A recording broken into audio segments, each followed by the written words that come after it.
Hello, hello, hello. So, Valerie the Y back with a valuable thought for the day. I just want to share a little bit what I was thinking about this article I read today and opened up a whole bunch of possibilities. But it was in the Chronicle for Higher Education and it was talking about AI because everybody's talking about AI. But hang with me, this is not about AI, but so sorry or not sorry, depending on the what you're interested in.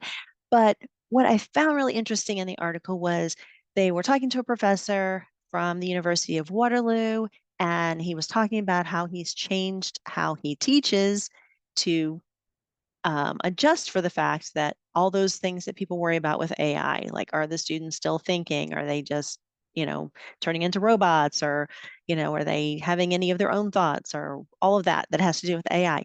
And what he said was so interesting.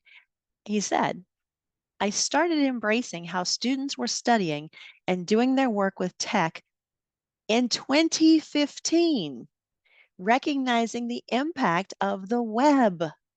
And so reading that just made me so happy because I've had similar conversations with other people in recent years about how we have sort of continued to have this disconnect of how people are interacting with technology like in real life and how education, training and development, whatever your space is, how it interacts with the students and their use of these new technologies. Because he's right, this AI is just the newest of an ongoing conversation that we should have been having. And not everybody, unfortunately, was having it. It's kind of like how some people were caught really unawares when COVID happened and suddenly people had to teach virtually and they had never tried it. They had never practiced. They had no idea how to get started. And some people, unfortunately, ran really quickly back to their classrooms and still don't know how to do it. And that's a conversation for another day.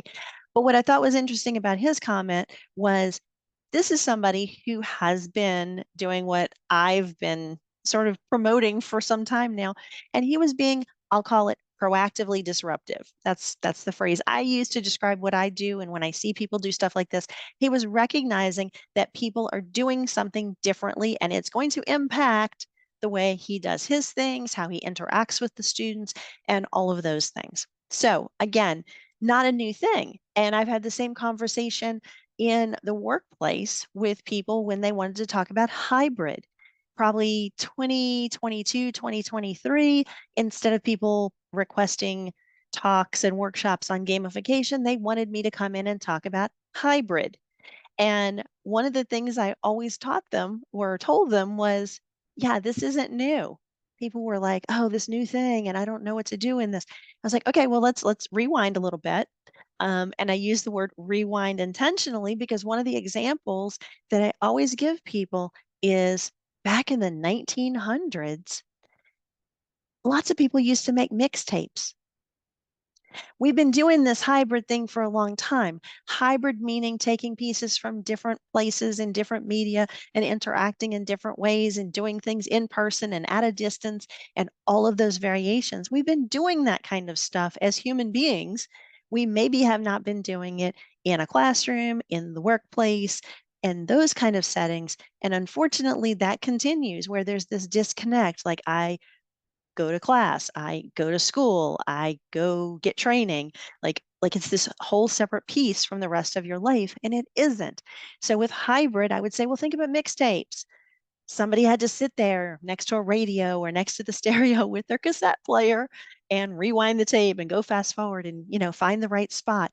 But it was all about filtering, curating, consuming, and producing content.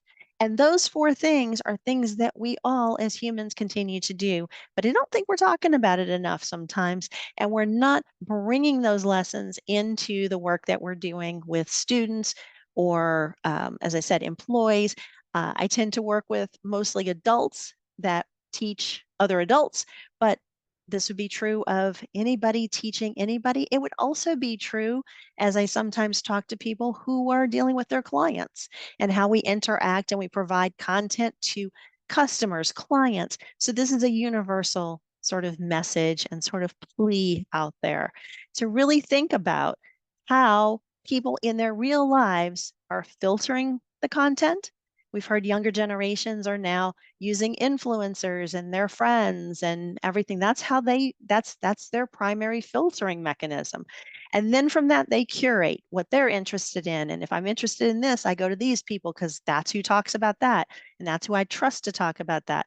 And they curate the content and they consume it in whatever form they choose to consume it in. Usually video, but there's still a lot of people reading things and listening to things and all sorts of other things. So there's that. There's the filtering and the curating and the consuming, and people are participatory by nature, and you see that for better or for worse in social media, where people are then responding to the content.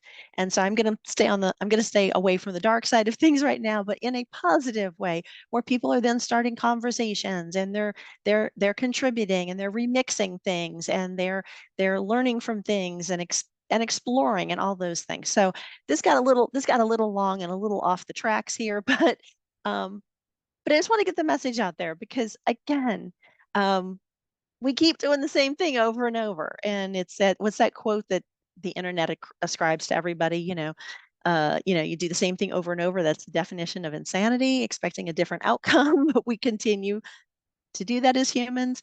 I've always been a little more fond of the Emerson quote.